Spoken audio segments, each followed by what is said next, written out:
যে সমস্ত ইউটিউব চ্যানেলরা এসেছ সবাইকে তো আমি চিনি না, কারণ তোমরা আমার সঙ্গে কেউ দেখা করো নাই, সেটার জন্য নয়, ভিডিও তোমরা করতেই পারো। তবে আমি তোমাদের সকলের কাছে একটা, এটা অনুরোধ নয়, আমার আদেশই বলতে পারো। আজ পর্যন্ত জীবনে যত জায়গায় কীর্তন যবে থেকে ইউটিউব এসছে, আমি না কোনো কপিরাইট করেছি, না কারো কাছে কোনো পয়সা চেয়েছি, না কাউকে না বলেছি। কিন্তু ইদানিং দেখছি কিছু কিছু ইউটিউবার নিজেদের ব্যবসায়িক স্বার্থে পয়সা রোজগারের জন্যে তারা এমন এমন কিছু থাম্বনেল যোগ করছে ইউটিউব ক্যাপশনে গিয়ে, যেগুলো মানুষের কাছে রোষের শিকার হতে হচ্ছে আমাদেরকে। এগুলো কিন্তু করবে না, এবং আমার এই কথাটা তোমরা প্রচার করবে ইউটিউবের মাধ্যমে।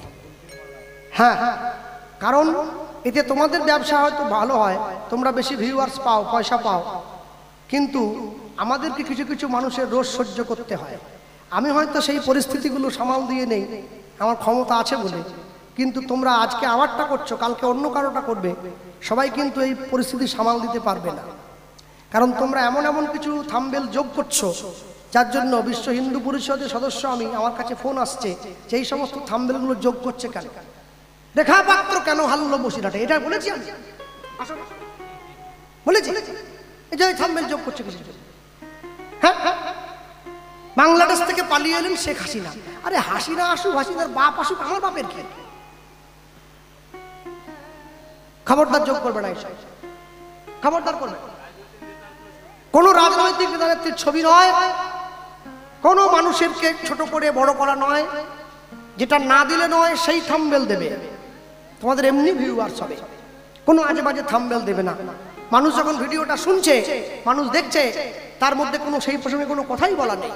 মানুষ আমাকে ফোন করে বলছে, আমার যারা শুভানুধ্যায়ী আছে, যে কৃষ্ণবাবু এটা কি হচ্ছে, এই ভিডিও এই সম্পর্কে আপনি কোনো কথাই বলেননি, কিন্তু থাম্বনেলটা দিয়ে দিয়েছি।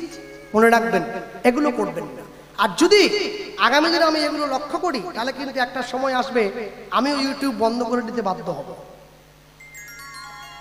আমি বলে দিলাম কথাটা, আমি চাইব তোমাদের মাধ্যম দিয়ে এই কথাটা পুরো সোশ্যাল মিডিয়ায় ছড়িয়ে পড়বে, সকলে দেখবে।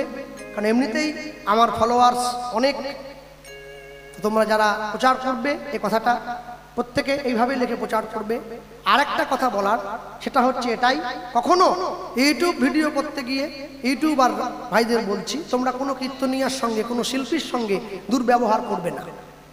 সে যদি না বলে ভিডিও করতে দেব না, তাহলে করো না, তার সঙ্গে দুর্ব্যবহার করবে না, এতে তোমাদের সম্মান বজায় থাকবে।